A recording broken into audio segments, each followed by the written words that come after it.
이제 발행한 종합 보고서가 있는데 거기 내용을 많이 반영돼 있습니다.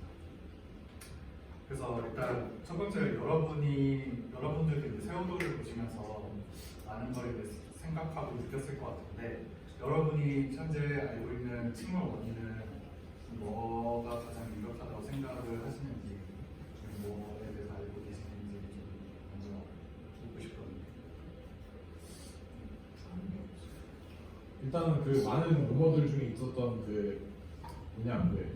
북한에서 그건 아닐 거라고 생각하고 북한에서 뭐 폭격했다, 뭔가 어뢰 쐈다, 이건 아닌 것 같다 생각. 좀 오바. 아 잠깐 천안함이었나? 아니 그것도 있었어요. 요것도 있었어. 근데 약간 적재를 해야 하는 양을 초과했다고 들었었거든요. 되게 원래는 폐기해야 되는 건데 더 오랫동안 운행하고 있었다. 그때 기상 얘기도 있지 않았어요? 다른 데들은 다 캔슬했는데 왜 얘만 운행했느냐. 아, 그래서 막 재물론 막 이런 것들 있었잖아요. 맞아. 그러니까 방금 말하신 것들도 영향은 분명히 있겠지만 확실하게 이것 때문에 침몰했다라고 설명하기는 어려운 요인들이잖아요.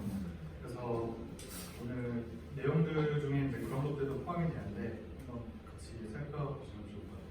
일단 선체조사위원회에 대해서 좀 설명을 드리면은 일단 활동 기간이 2017년 7월부터 2018년 8월까지 1년 1개월 동안 활동을 했고 이 시기가 이제 박근혜가 탄핵을 당하고 난 뒤에 이제 새로운 정부가 들어오게 되면서 이제 선체조사위원회가 구성이 됐거든요.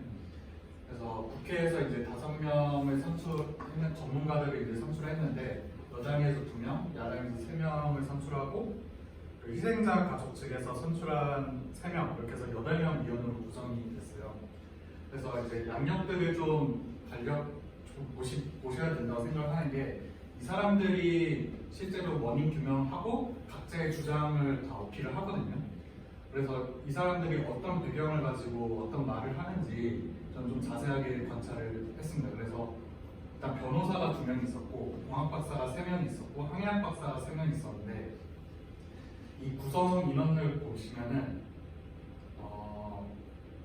저는 구성을 좀 장단점이 있다고 생각하는데 잘한 점이 일단 변호사라는 직업이 이 객관적인 증거나 정황을 가지고 이제 추론을 하는 사람들이고 공학 박사는 이제 공학적이나 과학적인 방법으로 추론을 하고 항해학 박사 이분들은 사실상 연구를 하시는 분들이 아니고 해양대학교 교수님들인데 이분들은 다 이제 선상까지 배를 타시고 이제 교수가 된 거거든요. 그래서 자기의 경험에 의해서 이렇게 좀 추론을 하시는 분들이라고 생각을 합니다. 그래서 이렇게 8명으로 구성이 됐고 이분들이 이제 침몰 과정에 대해서 원인 분석을 하게 됩니다. 그래서 일단 침몰 과정을 좀 설명드리면은 이제 8시 55분에 이제 사고가 발생을 해서 세월호 뱃머리가 오른쪽으로 갑자기 빠르게 크게 돌면서 배가 왼쪽으로 이렇게 쓰러지거든요.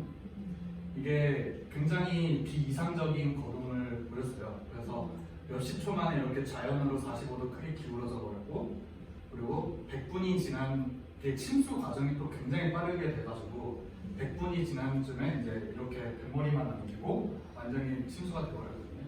그래서 사실상 정상적인 데는 이런 거동을 보이지가 않아요. 그래서 이렇게 세월호가 오른쪽으로 빠르게 선회한 이유 그리고 왼쪽으로 갑자기 기운 다음 빠르게 침몰한 과정을 이제 이유를 밝히는 게 선조위의 주요 과제였습니다. 그래서 말로만 설명드리면은 이제 세월호가 어떤 거동을 보였는지 모를 것 같아서 실제로 세월호에 대한 모형 실험을 한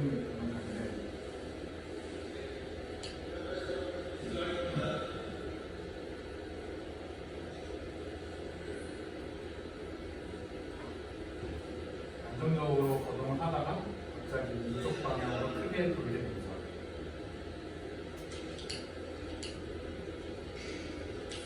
크게 돌다가 왼쪽으로 갑자기 배가 쓰러져서 빠르게 침수하는 상황이 됐거든요.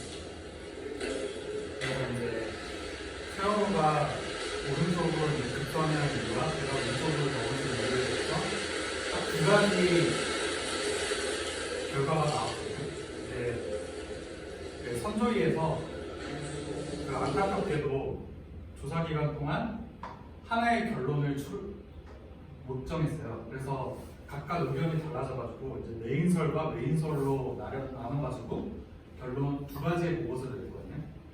그래서 이제 내인설 단어가 이제 어떠한 물체든 생각을 해보시면 속도가 변한다는 거는 물체가 거동한다는 거는 힘을 받아서 거동을 하는 건데, 그래서 이 내인설이라는 건 내부적인 원인, 그러니까 선박 내부에서 내력이 발생해서 배가 기울었다. 아니면 외부적인 원인, 그 외력이 발생해서 기울었다. 뭐 이렇게 해가지고 내인설, 외인설로 나눠지게 됩니다.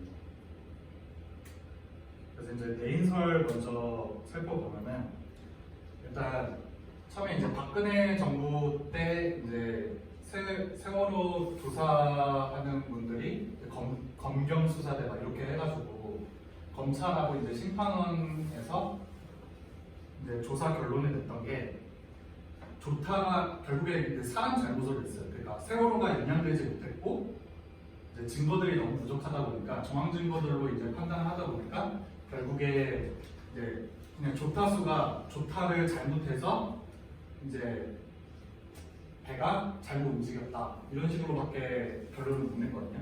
그래서 이거를 이제 법원이 판단을 했는데 이제 그때 조타수의 증언이 나는 평상시대로 똑같이 했는데 비상적으로 타가 돌았다 이렇게 그 법원에서 말했기 때문에 법원은 이게 조타기의 작동 고장인지 장치의 고장인지 아니면은 뭐 사람의 잘못인지 이건 명확하지가 않다라고 결론을 내렸었어요. 그래서 선조위에서 실제로 인양을 해서 이게 사람의 잘못인지 기계의 오류인지 이거를 이제 밝혀냈습니다. 그래서 조사 결과 이제 선미 타기실에서 타기가 이제 그 프로펠러가 있는 쪽이거든요. 거기에서 이제 펌프 쪽에 이제 밸브가 고장난 거를 발견을 해요. 그래서 이 솔레노이드 밸브가 고장이 났는데, 그러니까 쉽게 생각하면 이렇게 자동차 핸들이 있는데 자동차 핸들을 왼쪽으로 돌렸어요. 그러면은 타가 왼쪽으로 왼쪽으로 이렇게 운행을 해야 되고 다시 그 타는 다시 돌아가야 되는데 이 솔레노이드 밸브가 이제 고장이 나면서 이제 그 내부적인 시스템에 이제 불균형이 생겨서 타가 제대로 안 먹는 거죠. 그래서 이렇게 이런 사진 증거도 뽑았고 이제 여기 펌프를 다 분해를 해가지고 솔레노이드 밸브가 고장 난 것을 확인을 했습니다. 근데 사실상 이 솔레노이드 밸브가 고장이 났다고 해도 이 선박의 이상한 거동, 세월호의 이상한 거동을 다 설명하기는 어려워요. 그래서 이 사람들이 이제 주장을 하는 게 그래 솔레노이드 밸브가 고장 났고 이게 최초의 힘이었다. 이것 때문에 타를 줬을 때 배가 비이상적으로 거동을 했다. 하지만 이 우연으로 급전타 37도가 발생한 이유가 보건성이 굉장히 안 좋은 배였다. 그러니까 애초부터 그냥 뭐 개조라든지 뭐 과정이라든지 이런 문제들이 많아가지고 배 자체가 보건성 성능이 굉장히 나쁜 배였고, 그래서 최초의 힘은 이렇게 그 솔레노이드 밸브 고장 때문에 기울었지만 더 기운 거는 이제 보건성이 안 좋았기 때문에 문제가 되었다 해가지고 이게 이제 내인설을 주장하시는 분들의 주요 논리입니다. 그래서 균형을 예. 그래서 이제 보건성에 대해서 설명을 드릴 건데 이게 결국에 이제 외인설을 주장하시는 분들도 솔레노이드 밸브 고착까지는 증거로 다 나왔기 때문에 인정을 해요. 근데 이 보건성 문제에 대해서 굉장히 딱 내인설하고 외인설하고 완전히 다른 결론을 내거든요. 그래서 이제 보건성을 좀 중요하게 해보면 결국에 이게 선박에 물에 잠겨 있으면 선박 자체가 가지는 무게 중심이 있어요. 그게 G거든요. 그러니까 책을 이렇게 가운데 이렇게 해가지고 세우잖아요. 그게 무게 중심이에요. 근데 물에 잠기면은 부력 중심이라는 게 또 발생을 해요. 그래서 이 선박이 그냥 떠 있으면 이렇게 평형 상태 부력 중심은 위로 향하는 힘이고 무게 중심은 아래로 향하는 힘이거든요. 그래서 이렇게 평형이 잡히는 거예요. 근데 이게 배가 기울게 되면 이렇게 부력 중심이 이렇게 오른쪽에 위치하게 되면은 무게 중심이 오른쪽에 위치하게 되면 다시 되돌아가는 복원력이 발생하거든요.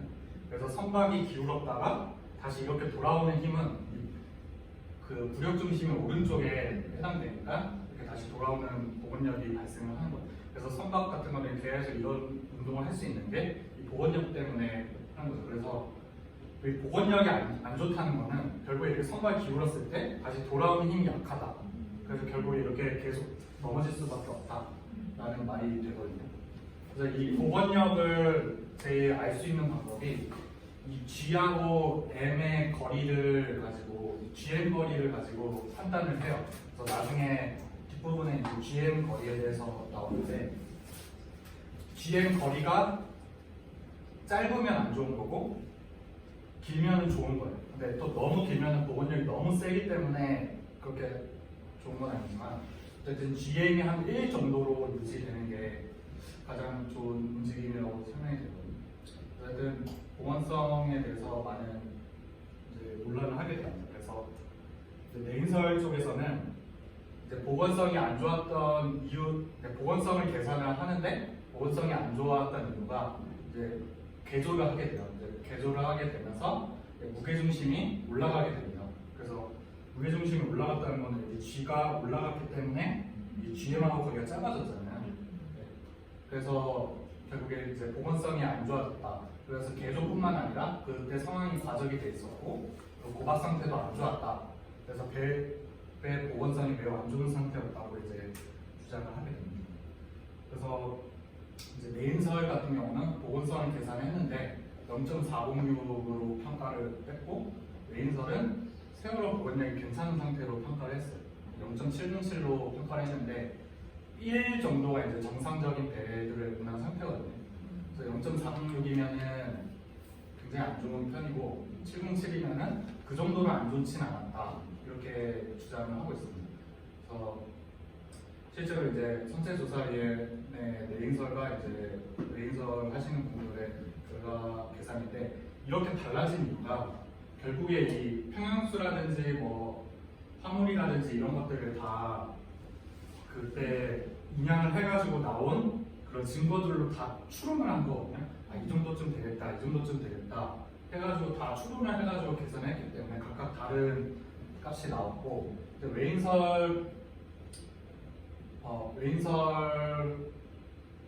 왜 괜찮은 상태로 평가를 했냐면 그만큼 무게중심이 올라갔지만 과적이 된 상태였기 때문에 배가 다시 가라앉았다. 그래서 GM이 그렇게 나쁘지 않았다라고 이제 주장을 하게 됩니다. 사실 이론적으로 봤을 때 이 말도 어느 정도 일리가 있긴 하거든요. 그래서 이제 내인설이 주장하는 거는 여기까지고 이제 외인설로 가면은 이제 그 8명의 위원 중에 이제 2분은 중간에서 이제 빠지게 되고 6명이 이제 마지막 최종 결론을 내는데 3분이 이제 6명 중에 3분이 이제 외력설을 지지하셨어요. 근데 그 이 3분 위원 사이에서도 큰 시각 차이가 시각 차이를 가지고 있거든요. 그래서 이 권영빈 의원이 아까 변호사 2명 중에 한 분이신데 이분이 저는 위원회 중에 가장 특이하신 것 같아요. 그리고 좀 사실상 이분은 그렇게 신뢰가 가지 않는다고 생각하거든요. 근데 이분이 굉장히 외력설을 많이 크게 주장을 하세요. 그래서 이분 영상을 일단 보시면은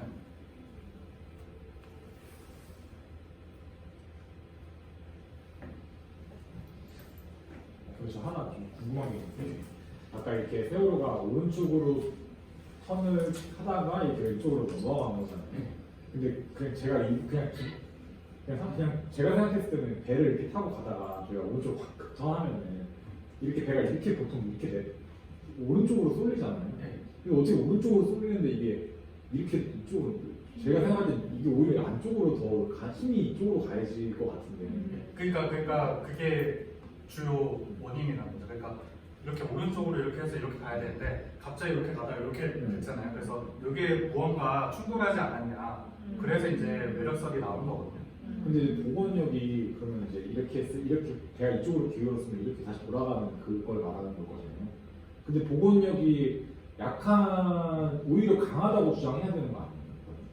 너무 강해서 이렇게 반대쪽으로 반대로 해서 했어요. 그러니까 선박의 움직임이 그렇게 간단하지가 않아요. 그러니까 정말 이렇게 과연 복원력이 세서 막 이렇게 복원력이 안 좋으면 과연 이렇게 넘어갈 가능성이 없는가에 대해서는 좀 그건 아니거든요. 그래서 복원력이 안 좋으면 선박이 이상하게 움직일 수도 있거든요.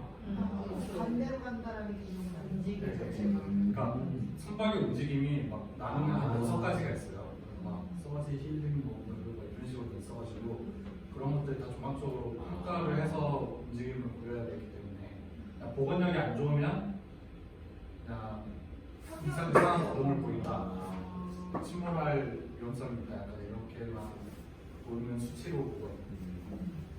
일단 그 권영빈 의원은 이제 위원회 초반부터 계속 외력설을 주장을 했었고, 그리고 이제 근데 사실상 전문가 집단 안에서도 외력설은 그렇게 지지를 못 받았어요.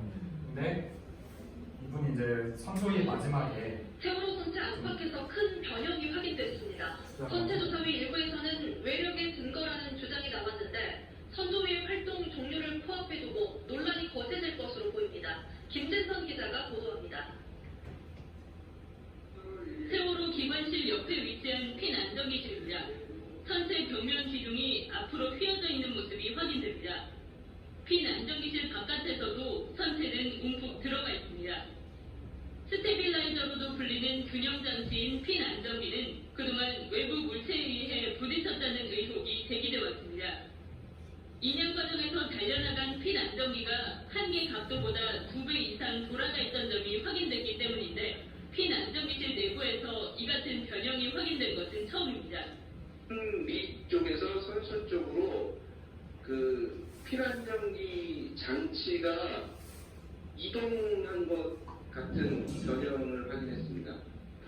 선체 진입 이후 미수습자 수습을 위해 이곳에 진입로가 만들어진 것은 지난 6월 말. 오는 6일 활동 종료를 앞두고 선체 내부를 점검하던 일부 위원들이 뒤늦게 이 같은 변형을 발견했습니다. 이들은 선체가 바깥에서 안쪽이 아닌 선위에서 선수 방향으로 휜 점, 핀 안정기실의 천장이 울룩불룩하게 구겨진 점 등을 토대로 뒤에서 앞으로 미는 힘이 작용했을 가능성이 있다고 밝혔습니다. 실제로 오늘 굉장히 중요한 충돌 흔적을 확인한 거죠. 직립된 선체를 차분하게 정밀 조사를 해야 된다는 세월호 선체조사위원회는 오는 3일 그동안의 조사 내용을 담은 종합보고서를 의결할 예정. 기기결함과 외력설 등 여전히 다양한 의견 속에 이미 한 차례 의결이 미뤄진 상황에서 추가 정황이 확인되면서 논란이 예상됩니다. MBC 뉴스 김진성입니다. 그래서 그러니까 사실 이게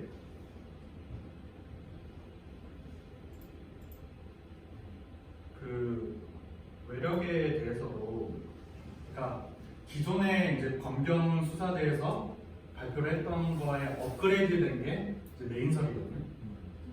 그래서 이제 대부분 전문가들도 좀 레인설이 합리적이라고 생각을 해요. 근데 이제 외인설도 어느 정도 조사를 할 필요가 있어요. 근데 선조위에서는 이제 레인설에 좀 치중을 했었고 외인설에 대한 조사를 좀 부족하게 한 거는 맞는 것 같아요. 근데 그래가지고 어쨌든 이제 외인설을 주장하시는 분들이 3명 있었고 이렇게 스테빌라이저 이제 핀 안정기가 있는데 이게 원래 25도 정도로 이렇게 회전하도록 설계가 돼 있었는데 이게 발견 당시에는 50.8도까지 돌아간 상태로 발견됐고 이 부분이 이제 변형이 발생되었다라고 해가지고 이제 충돌 흔적이 아니냐 이런 거를 이제 말을 하고 있거든요.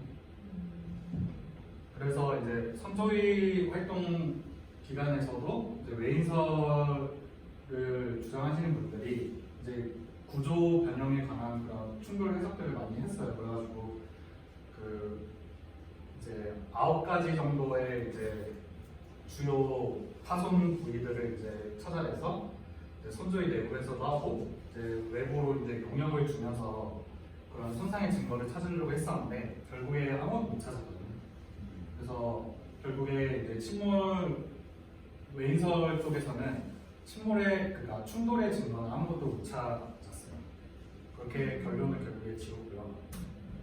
그래서 이제 이게 결과를 정리하면 처음에는 내인설, 외인설 이렇게 했는데 보고서에는 외인설로 안 나가 있어요. 열리나 이렇게 나와 있어요. 그래서 결국에 외인설의 증거를 못 찾았기 때문에 그냥 열리나 정도로 이제 정리를 했습니다. 그래서 이제 내인설을 지지했던 사람이 이제 김창준 변호사, 또 김영로 교수님, 김전승 교수님 이렇게 했었고 내인설은 이제 권영빈 변호사, 그리고 장병훈 교수님, 임원동 교수님 이렇게 하셨는데 그러니까 직접 항해를 하신 두 교수님들은 내인설을 지지를 하셨고 하지만 이제 이걸 공학적이나 과학적인 분석으로 이제 봤을 때는 외인설을 선택을 하셨거든요. 근데 이게 아까 이 세 분의 시각적 차이도 존재한다고 했는데 이 권영빈 위원은 개인적으로 외력이 있었음을 확신하고 있대요. 자기가 생각했을 때 이분이 이제 검찰 출신이거든요.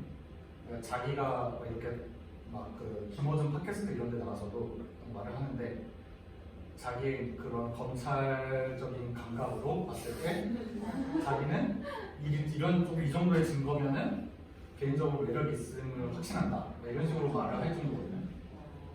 하지만 이제 이동건 박사님은 이번에 이제 배경이 이제 조선소에서 근무를 하셨어요. 조선소에서 근무를 하셨는데 사실상 이분은 페이스북 같은데 자기가 이제 선조위 활동하면서 느낌 소감들을 좀 써놓는데 사실 내인설의 결론이 그 세월호의 거동을 다 설명하지 못해요. 그래서 당연히 외력이 작용할 수 있는 확률이 어느 정도 있는데 이 외력에 대한 조사가 너무 부족하다. 그러니까 그 선조위 자체가 너무 활동 기간이 짧아가지고 이렇게 외력까지 넓혀서 조사를 많이 못했어요. 그래가지고 외력 TF 보고서도 막 썼는데 솔직히 좀 내인설만큼 그렇게 제대로 되지 않았거든요. 그래가지고 이 외력에 대한 조사가 너무 부족하다. 그래서 외력에 대한 있을 확률이 어느 정도 있기 때문에 더 조사를 해야 된다라고 주장을 하시고 계시고 장건훈 교수님도 이제 내인설이 합리적이기는 하지만 현 증거만으로는 외력의 작용을 배제할 수 없어 추가 조사가 필요하다라는 의미로 이제 내인설을 주장을 하셨어요. 그래서 사실상 보면은 이제 권영빈 의원을 제외하고는 내인설이 합리적인 거는 대부분 다 인정하시는 부분이거든요. 그래서 딱 이 정도가 제일 맞는 답안인 것 같아요. 그래서 고찰을 좀 해보면은 일단 내인설하고 이제 열리나 이 두 가지 보고서가 왔는데 양이 굉장히 상당하거든요. 두 보고서 자체가 한 600장 이 정도가 돼요. 그래서 이 두 보고서를 보면은 결국에 다른 점은 그 보건성 계산 부분이거든요. 보건성 때문에 그래서 사실상 이 보건성이 주요 논쟁인 게 보건성이 좋았으면 정말 그 솔레노이드 밸브 고착 그거는 말도 안 되는 그것 때문에 넘어섰다는 거 아니야? 안 되는 그래서 결국에 보건성 내용만 다른데 다른 부분은 다 똑같았어요. 거의 대부분 똑같았고 뭐 침수가 빨리 됐던 원인 아니면 뭐 ARS 흔적들 이런 것들은 대부분 다 똑같아요. 그래서 일단 다른 점이 두 개로 결론은 나왔지만 그래도 상당 부분 한 80% 정도는 같은 합의를 봤기 때문에 좀 그래도 어느 정도 신뢰성이 있지 않나라고 생각을 하고요. 그래서 제가 생각했을 때 선조위 보고서는 현재 수준에서는 가장 합리적인 답안인 것 같고 하지만 그 말과 동시에 이제 한계점을 말해준 것 같아요. 더 이상 과연 기간을 준다고 해서 더 증거를 뽑아내거나 그런 건 어려울 것 같고 사실 외력에 대한 이제 증거만 찾으면 되거든요. 외력 부분이 확실히 없었다 정도만 이제 하면 되는 수준이라고 생각을 해서 현재 수준의 최선이라고 생각합니다. 네. 그래서 이제 결국에 보고서의 결론은 내연성, 상태에서 최선의 설명을 받아들일만 하지만 이제 외력서를 최종적으로 배제하기 어렵다 정도 했어요. 근데 제 개인적인 의견이지만 사실 외력에 대해서 굉장히 그런 음모론 같은 게 많았거든요. 예를 들면 자로의 잠수함 충돌설, 그리고 김호중 같은 경우는 이제 앵커 침몰설 이런 것들이 많이 나왔었는데 저도 이제 외력의 가능성이 있다고 생각을 해요. 근데 잠수함 충돌이나 앵커 침몰 같은 그런 큰 외력에 대한 가능성은 전혀 없다고 생각하거든요. 사실 그거 전문가 집단들이 그거를 배제하고 시작을 했던 게 그런 거는 육안으로 나타날 수밖에 없고 간단한 시뮬레이션 정도로 해석해도 그 힘을 느낄 수가 있거든요. 네. 근데 그래서 사실상 외력에 대해서도 많이는 아니지만 그래도 시험을 세월호가 뭔가에 부딪혔을 가능성은 없는지 이른바 외력설을 규명하기 위해 네덜란드에서 실험이 진행되는데요. 정확한 원인을 알아내지 못한 채 실험이 끝났다고 합니다. 김진선 기자입니다.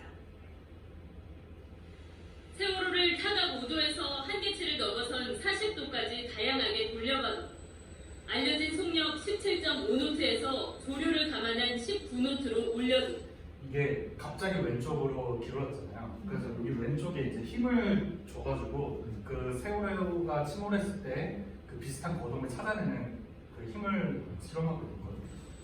갑판과 내부에 실린 화물의 움직임과 무게중심을 모두 적용해봐도 익히 알려진 J자 모양 항점 그대로 모형이 회전하거나 침몰하는 일은 재현되지 않았습니다.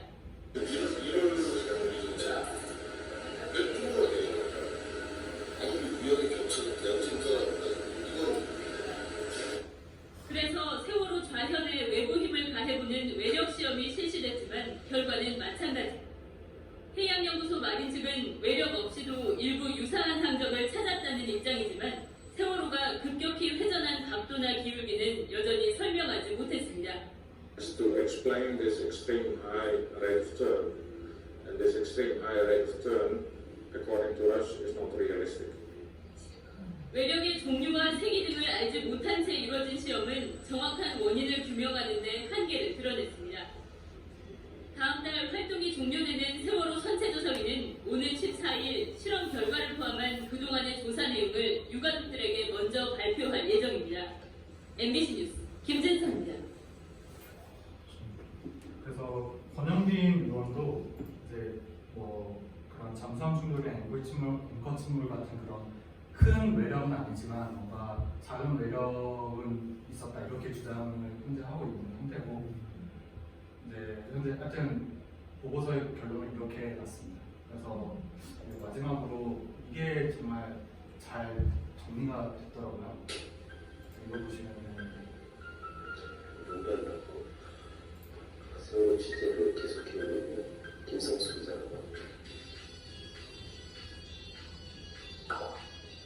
소리오이드의 고착은 세월호를 급격한 횡령사가 일어나게 만들었던 최초의 힘이었다는 것을 말씀드리는 거예요. 그 뒤부터 일어났던 많은 일들은 노후한 선박을 다시 갖다 쓸 수 있게 만들어준 정부부터 무게중심 제대로 알 수 없게 만든 한국 선박, 선원들 교육 제대로 안 시킨 청해진 경우, 고박도 제대로 안 했던 뭐 선원들이라든지 해운 조합, 수많은 어떤 제도적인 문제점들이 엮여서 행사까지 이어질 것이기 때문에 누구도 이거를 단순 사고다 이렇게 말해서는 안 되는 것이죠.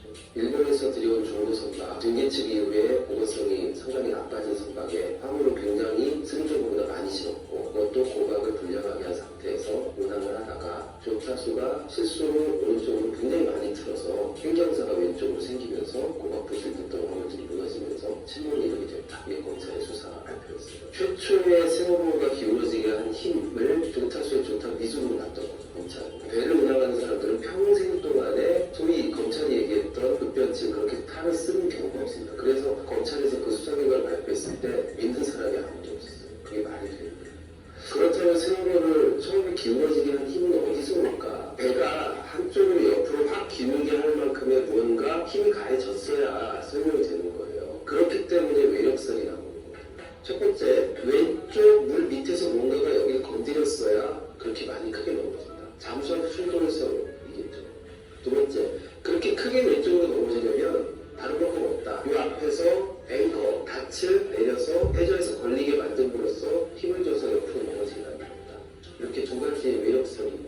다른 힘이 외부에서 영향을 미치지 않고서는 이렇게까지 횡령사가 나올 수 없는데 라는 생각을 하고 있던 그 찰나에 세월호 내부에 있는 교차장치를 떼어내서 조사를 해봤더니 솔레노이드 밸브 고착이 나왔다는 거예요. 그 솔레노이드 밸브 고착이 발생했을 때 어떤 일들이 벌어질 수 있는지를 한번 공부하고 취재를 해보게 됩니다. 선박에 방향타 러더라고 하는 거죠. 뒤에 꼬리에 달려있는 그 방향타를 돌려주는 것은 유압장치라고 합니다. 유압, 그러니까 그 기름의 힘으로 피스톤을 움직여서 그런 큰 5톤 되는 러더를 갖다가 돌려주게 되는 거예요. 그 기름의 흐름을 제어하는 장치가 솔레노이드 밸브예요. 지금 솔레노이드 밸브 고착 현상은 물리적으로 걸려서 돌아오지 않은 거예요. 타는 한쪽 끝까지 계속 돌아가게 됩니다. 멈추지 않고. 정상적인 배였으면 조금 기울어진 상태로 계속 회전만 하고 말았어요. 우리가 오뚜기 생각을 하면 아무리 옆으로 흔들어도 그 무게중심이 빨리 자기 자리를 찾아와요. 배도 마찬가지예요. 돌아가는 속도가 빠르니까 왼쪽으로 횡령사가 많이 기운 상태로 돌아갑니다. 그런데 화물차 같은 경우는 네 바퀴에 모두 쇠사슬이라든지 뭐 밴딩 같은 것들을 잡아서 바닥과 묶어야 돼요. 그런데 세월호는 그날 도박연들을 안 하고 있던 배였어요. 그런데 그 횡령사가 18도 정도에 다다랐을 때 D데크에 있었던 철근이 무너졌어요. 그래서 횡령사가 더 심해져요. 그 뒤에 33도 정도가 되면 C데크에 있었던 자동차들이 전부 고박이 풀리고 옆으로 미끄러지면서 전부 벽에 가서 부딪혀요. 그렇게 해서 50도까지 세월호가 기울어진 거죠. 이 모든 과정들이 불과 30-40초 안에 벌어진 일들이에요. 배를 옆으로 기울어뜨리게 만든 최초의 힘은 솔레노이드 밸브 고착으로부터 온 것이지만 세월호를 그렇다고 50도 이상으로 완전히 꺾어져서 침몰하게 만든 힘은 다른 부분들이 굉장히 많이 함께 작용을 한 거예요. 보호성이 불량했던 배라는 거, 화물 보강이 제대로 안 됐던 배라는 거.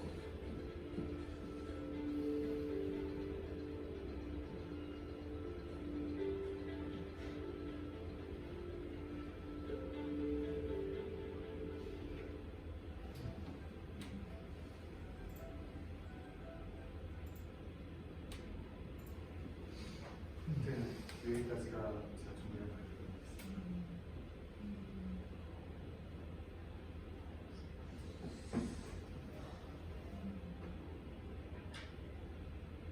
다들 어떻게 생각하세요? 내인설에 대해서? 근데 이게 외력설 보고서를 보면 그런 것 때문에 주장하는 거예요. 고발이 제대로 안 됐다라고 내인설은 주장하지만 외인설에서는 고발 그 라인을 봤을 때 그러니까 고박 그 차량이 그러니까 고박 그 줄이 있잖아요. 그게 터진 게 별로 없었다라고 봐가지고 고박 상태도 그렇게 나쁘지 않았다 이렇게 주장을 하고 그래가지고 좀 그 부분에 대해서 굉장히 좀 갈라져가지고 사실 내인설도 합리적이고 하고 매력설도 충분히 제기할 만한 그런 것들을 제기를 하는 것 같아요. 그래서 진짜 하나의 결론으로 가기는 좀 어렵지만 매력에 대해서 좀 더 조사를 하면은 충분히 내인설이 신뢰적이지만 근데 만약에 정말 보건성이 나쁘지 않았다라고 그게 팩트였으면 정말 이 내인설도 틀린 거거든요. 그러면 현재 저희는 원인을 절대 알 수 없는 거예요. 어쩌면 이런 것도 약간 그 배워서 그렇지 사실 막 비행기는 이런 막 해결이 안 되는 막 사건들이 많잖아요.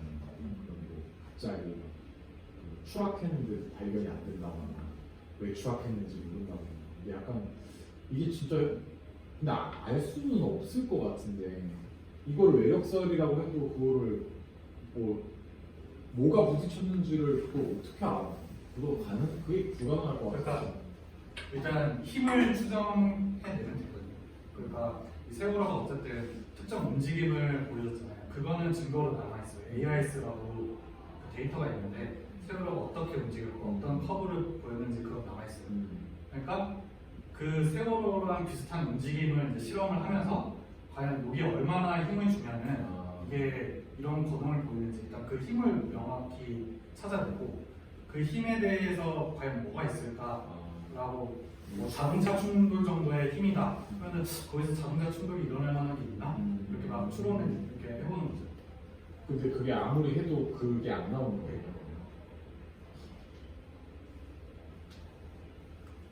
저는 긴 얘기를 들으면서 외력설에 좀 더 마음이 가기로 했었거든요. 그러니까 이게 합리적이긴 한데 모든 변수를 다 확인하지 못했기 때문에 내인설이 더 유력하다라고 느껴졌었어요. 그래서 오히려 얘기를 들으면 들을수록 외력설에 사람들이 빠지는 이유를 알겠다라는 느낌을 좀 받긴 했었는데 사실 잠수함이나 앵커 충돌이 아니라고 한다면 사실 저 정도의 충돌이 아닌 더 작은 충돌일 수 있을 거라는 거잖아요. 근데 그런 거에 대해서 뭔가 좀 이해할 만한 주장이 있는지 좀 더 궁금해요. 저건 저도 좀 받아들여지진 않는데 그 외에 더 주장이 있는지. 외인설 말고 또 다른 주장. 그러니까 외인설일 때 어떤 작은 힘이 부딪히긴 했을 거 아니에요. 그게 아니요. 뭐 잠수함이나 앵커가 아닌 다른 게 있는지. 지금 일단 그 힘도 명확하게 찾아내지 못했거든요. 그 힘도 명확하게 찾아내지 못해가지고 사실상 그 힘을 더 찾기 위한 더 추가 조사가 필요하다라는 얘기를 하는 거잖아요. 그래서 사실상 근데 선조위 자체가 외인설을 그렇게 치중을 하지가 않았었어요. 거의 마지막쯤에야 좀 외인설에 대한 그런 조사를 했었고 그래서 확실히 좀 부족한 느낌인 것 같긴 해. 나 1년 1개월밖에 기간이 안 됐어가지고 그래서 현재는 특조위가 결성이 됐나 아니면 될 것인지 잘 모르겠는데 특조위 같은 경우는 그거를 근원을 하거든요. 왜 구조하지 않았나 해가지고 막 요즘 막 뉴스 보면은 뭐 해경이 뭐 상부에 뭐 보고를 뭐 안 했다 어디서 묵살됐다 이런 거를 검찰들이 이제 조사를 해가지고 정황적인 이런 조사를 하긴 하는데 아마 이런 공학적이고 과학적인 방법으로 위원회는 아직 다시 재구성되는 거예요. 이게 어쨌든 내인설이 합리적이라는 건 다 누구든지 머리로는 이해하는데 약간 마음으로 외인설에 대해서 할 수밖에 없는 게 저는 그 영향도 좀 있지 않나 싶어요. 그러니까 정부에 대한 신뢰성이 일단 없는 상황에서 그들의 그런 반응들을 보니까 자꾸 이제 이게 음모론이 생기는 거죠. 근데 차라리 그때 오히려 그냥 좀 대처가 빨랐고 바로 건져서 바로 했으면 그냥 넘어갈 수도 있었을 수 있는 거 아닐까라는 생각도 들면서 그래서 외인설은 그냥 마음으로 믿고 싶은 근데 머리로는 약간 내인설. 그러니까 이게 그때 대응이 되게 늦었던 것도 뭔가 있었을 거다. 약간 그런 것들이 있잖아요. 항상 그러니까 뭔가 외인적인 진짜 뭐 저희 잠수함도 그냥 사실은 누가 생각해도 저건 좀 너무 오버하는 거 아니야라고 하지만 그런 걸 얘기하는 거는 우리한테 정부가 민간인한테 공개할 수 없는 뭔가의 사건이 있었으니까 긴급 대처를 못했을 것이다. 이런 생각이 드는 것 같다는 생각이 들어요. 이게 세월호에 대해서 사람들이 궁금해하는데 침몰 원인이 무엇인가 하고 왜 구조하지 않았는가 그거잖아요.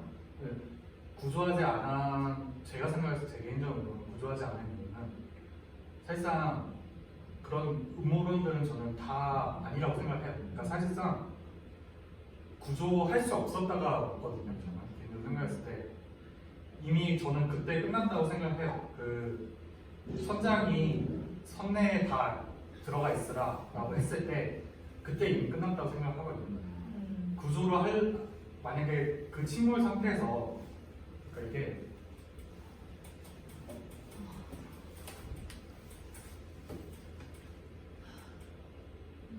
여기 보면 이 수심이 37m예요. 여기에 학생들이 있고 여기 학생들이 있었는데 사실상 그 인간이 좀 안정적으로 이렇게 다이빙을 할 수 있는 게 여기 한 반 정도라고 생각하시면 되거든요. 근데 이쪽 지역도 거의 목숨 걸고 들어가서 다이빙을 해야 되는데 사실상 인간이 이렇게 목숨 걸고 구조를 하는가에 대해서도 논란이 있고 생각을 해봐야 될 부분이고 그리고 구조 방법이 있냐 구조를 정말 정부가 바뀌어가지고 구조를 하자 여기 있는 애들 다 꺼내자 했을 때 어떠한 구조 방법이 있나 생각했어요. 봤을 때 구조 방법이 저는 없다고 생각하거든요. 그 다이빙벨 그런 것도 사실 그 구조 장비로 사용을 할 수 있는데 사실 저는 그 이종인이라는 사람도 사기꾼이라 생각하거든요. 그 사람이 가지고 있던 다이빙벨은 그 압력 컨트롤이 없는 다이빙벨이어가지고 여기 내부의 수압을 조절할 수 없었어요. 그래가지고 사실 정말 최신 장비의 다이빙벨이면 한 명 한 명씩 구조를 할 수 있을 것 같긴 해요.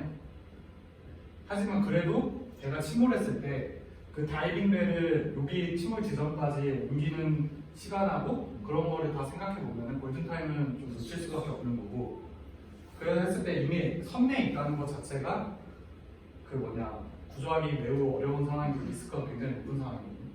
그래서 정부가 아무리 바뀌어서 이번 정부는 좀 대처를 잘하잖아요. 정말 똑같은 사건이 일어났다 해도 아마 대형 참사는 막을 수 없다는 게 제 생각이거든요. 뭐라고 먼저 말하지 않았던 것 네, 만약에 천장이 다 갑판으로 위로 대피하세요 하면은 사람들이 이 갑판이 있다가 다 뛰어내리던가 빠지던가 하면은 아마 많이들 살았을 거예요. 이런 곳에서 구조를 하고 했는데 섬내에 있으면은 이거는 구하기 매우 어려운 상황이거든요. 근데 구조의 골든타임 문제가 아니라 사람들은 구조가 아니고 어쨌든 시체라도 찾아야 되지 않느냐라는 거에 대한 것도 굉장히, 그러니까 왜 배를 안 꺼내는데에 대한 해답을 정부는 명확하게 주지 못했잖아요. 그때 제가 들은 기억으로는 인양을 내가 하지 않느냐. 인양도 그렇고 그러니까 살아있는 사람을 꺼내오는 문제가 아니라 뭐라 그래야 돼?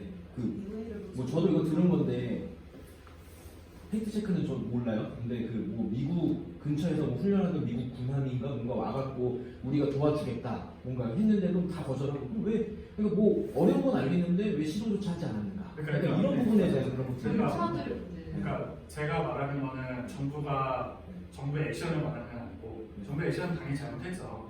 뭔가 의지조차도 안 보였으니까 의지조차는 보여야 되죠. 하지만 리스크가 매우 높은 작업이기 때문에 시체라도 찾으려고 해도 이 다이버들이 목숨 걸고 들어가서 시체를 찾아야 되는 상황입니다. 죽었습니다. 그러니까 그런 것들은 다 공감이 되는데 그래도 어쨌든 그걸 아는 상황에서 다이버들이 가겠다고 했는데 다 통제를 하고 약간 이제 그런 태도들이 그러니까 음모론을 만들 수밖에 없는 그러니까 너무 완벽한 약간 요소들 왜 민간 출입 외부의 협력 다 거부하고 해경이 다 거기를 컨트롤하고 아무도 뭔가 절대 범접할 수도 없고 인양 작업도 뭔가 진행을 하려고 하는 의지도 전혀 없고 약간 이제 이런 태도들이 결국에는 음모론을 낳았고 그렇기 때문에 사람들이 내인설은 머리로 그래 내인설이 맞을 것 같아라고 하지만 이게 마음으로 이 외인설에 대한 그거를 참 떨치기가 힘든 게 아닌가. 선체 인양이라는 거는 잠수로 목숨을 걸고 들어갈 거면 구조적으로 꺼내야 되는 부분이지 거잖아요. 근데 그게 제 기억으로는 좀 있다가 선체가 인양된 거예요. 그게 왜 그랬던 거예요? 이게 선체 인양이 3년이나 걸렸거든요. 근데 사실상 제대로 했으면은 한 1년 반이면 끝나는 작업이에요. 근데 이게 선체 인양을 상하이 셀비지라는 중국 회사가 있어요. 그 정부가 이제 2차를 냈을 때 세계적인 회사들이 있어요. 이걸 잘하는 애들이. 걔네들이 한 3천억을 불렀어요. 근데 상하이 셀비지는 한 1,500억, 1,000억을 부른 거예요. 단가 때문에 상하이 셀비지를 했어요. 근데 국내 업체는 당연히 들어오면 안 되고 세월호 때문에 국내 업체는 들어오면 안 되고 이제 외국 업체를 했었는데 근데 사실상 상하이 셀비지는 이런 대령선을 운영해 본 경험이 없는 거예요. 그래서 처음 자기네 회사에서 한 거였는데 사실 걔네들도 처음에 설계 1년 하고 한 6개월 정도 인양한다 이렇게 계획을 잡았었는데 이게 인양 공법이 근데 정말 그렇게 말하니까 정말 이 지점에서 정부 탓이라는 말밖에 안 나오고 그게 가장 좀 진짜 이 어이가 지점에서 없어요. 선체 여기서 존나 못하고 용인을 밝힐 수 있을 텐데. 이게 그 상하이 셀비지가 하다가 실패를 했어요. 중간에 중간에 인양 공법을 하다가 실패를 해가지고 결국에 얘네들이 사용한 비용이 한 3천억 이렇게 돼요. 자기 스스로 회사에서. 아무도 잘 그러니까 상하이 셀비지에서도 이제 그런 자기네들 경험을 축적하기 위해서 이제 자기네 좀 돈 소비해도 자기네들 하겠다. 네, 이렇게 진입을 했었던 거고 우리나라 정부에서는 3천억 너무 세니까 이제 아끼려고 이제 상하이 셀비지를 했었는데 그래서 상하이 셀비지가 처음에 생각했던 방법이 이제 실패를 해가지고 다시 다른 문법으로 이제 인양을 해가지고 설계가 또 1년이 지나버렸어요. 그러니까 설계 1년 했다가 또 실패해가지고 또 설계 1년 하고 이제 사실상 인양하고 이렇게 해서 3년이나 걸렸거든요. 저는 조선해양 쪽 이쪽 연구를 하고 계시잖아요. 그래서 저희들보다는 조금 더 뭔가 체감되시는 게 많을 것 같은데 이 세월호가 끝난 다음 뭐 선박이 돌릴 때 규제라던가 뭐 조항이라던가 이런 게 새로 생긴 게 있나요? 새롭게 만들어진 연구라던가? 사실 기술 개발 쪽으로는 거의 진행된 게 없고요. 근데 아마 이런 출항과 그 유출항 관련해서는 다 이제 그 정부기관도 있고 한국상도이라는 데도 있고 그런데 한국상도도 다 공공기관이거든요. 확실히 거기는 이제 정부가 바뀌면서 확실히 빡세졌어요. 원래는 정말 그냥 제 친구가 항해사를 직접 했었는데 그 검사할 때 그냥 양주나 이렇게 담배 그런 거를 주는 게 관행이 돼요 한국에서. 젊은 그러니까 다 선배예요. 그러니까 한국 해양대를 나와서 이제 배를 다 타고 이제 그 다 알더라고. 한국 성도 이제 검사관이나 아니면 뭐 정부기관 그런 검사기관으로 가요. 그리고 다 선배고 하니까 한 30대가 올라와도 양주 이렇게 하면은 이제 그냥 다 아는 사람들이 이렇게 관행적으로 했었거든요. 근데 좀 이런 사건 때문에 확실히 좀 정부 기관에서 빡세질 수밖에 없고 그런 게 있는데 법으로 제정된 거는 크게 저는 잘 모르겠어요. 근데 그러면은 약간 그 전공 교수님들이나 아니면 그걸 공부하는 학생들이 이 사건에 대해서 이게 그분들한테는 이게 뭔가 좀 다른 의미가 있나요? 그죠. 그 다들 제가 이제 학부 마지막 학년 때 이 사고가 벌어졌는데 저는 좀 충격 먹었거든요. 그러니까 우리나라가 조선으로 근데 1등 하고 있는 나라인데 바로 코앞에서 이런 사건이 벌어졌는데 이게 기술적으로 할 수 있는 게 없구나. 그래서 그때 약간 졸업 논문 같은 것도 이런 쪽으로 약간 생각을 했었거든요. 그리고 그런 것도 있었고 좀 이제 교수님들을 알잖아요. 이제 교수님들이 좀 아는데 그때 세월호가 터졌을 때 그 막 뉴스 같은 데서 교수님들이 막 나와서 인터뷰를 많이 했어요. 근데 그거를 하다가 갑자기 싹 사라졌던 이유가 정부에서 인터뷰하지 말라고 언론에다가 그렇게 교수님한테 메일을 하더라고요. 그런 사건도 있었고 그리고 사실상 저는 지금도 그렇게 생각하는데 거기서 몇몇의 그 조선해양공학과 교수님들이 좀 긍정적으로 말을 했어요. 그러니까 예를 들면 여기 뭐 에어포켓 존재했다, 살아있을 확률이 높다.